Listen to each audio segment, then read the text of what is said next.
Chad, thank you very much. Let's get right to Texas Republican Congressman Chip Roy, who voted for Jim Jordan on the first ballot. Well, you just heard it there, Representative Roy. An assortment of rationale, reasoning, frustrations. I want to get to this part, maybe give us some inside baseball. The tactics that were used by Jim Jordan and his folks, the misinformation. What's going on?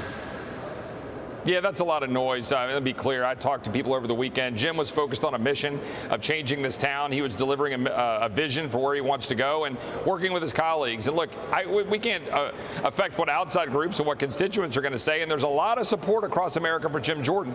He is one of the most popular Republicans in the country. He polled in a poll today, 48 favorable compared to 15 unfavorable. Compare that to Speaker McCarthy, former Speaker McCarthy at 50 and 29, or Mitch McConnell at 43 and 43.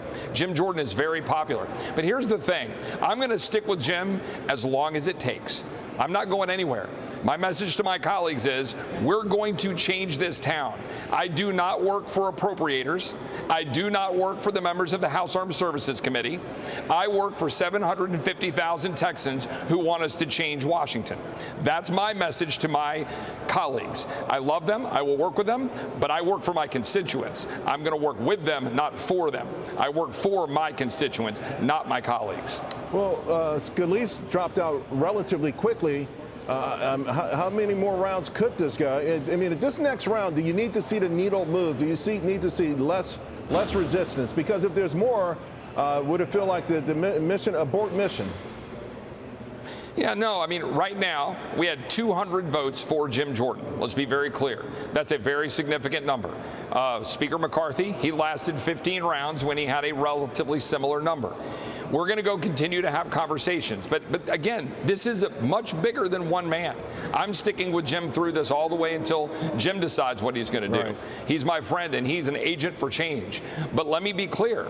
I'm not going to move off the need to change. This town must change. You know it, Charles. $33 trillion in debt, wide open borders, fentanyl pouring in, China empowered, funding Chinese companies to undermining our national security, not doing what we need to do to push back on Russia with our energy industry, but rather sending unlimited checks to Ukraine.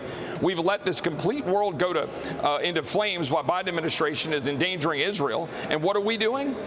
We're not doing anything as a country to stop that. Yeah. Republicans need to stand up strong. People say, well, Chip, but you need a speaker to do that. Yes, but we need the right speaker. We need to stand up for what the American people sent us here to do. So I'm not gonna bend and stop. Representative Roy, I got less than a minute to go. A lot of those things that you just hit upon, I'm flicking the channels over the last 3 or 4 days, and they're blaming the lack of a House Speaker for some of these things, including what's happening in Israel. I mean, the media is taking this as, hey, if we had a House Speaker, none of this would be happening. No, that's not true. The Biden administration is squarely to blame for the inflation ravishing families, for the wide open borders endangering Americans, for what's going on in Israel, because they were more interested in appeasing Iran than standing alongside our ally Israel, because they're more beholden to the special interest in giving billions of dollars to white elite liberals with subsidies for their green agenda that empowers China and doesn't help us against Russia with respect to Ukraine. They're more interested in all of that than defending the American people. That's what this speaker race is all about. You know who is opposing Jim Jordan? Appropriators and people who like the power of the defense industry and money in this town. That has to end. It ends now. That's what this battle is all about. Representative Roy, thank you very much. Always appreciate talking to you. Thanks, Charles. Hi, everyone. I'm Brian Kilmeade. I want you to do me a favor. I want you to click to subscribe to the Fox News YouTube page. This is the only way that I know for sure that you're not going to miss any great commentary, any great news bites, any great interviews coming your way on Fox. You can get it all here on YouTube. So subscribe right now.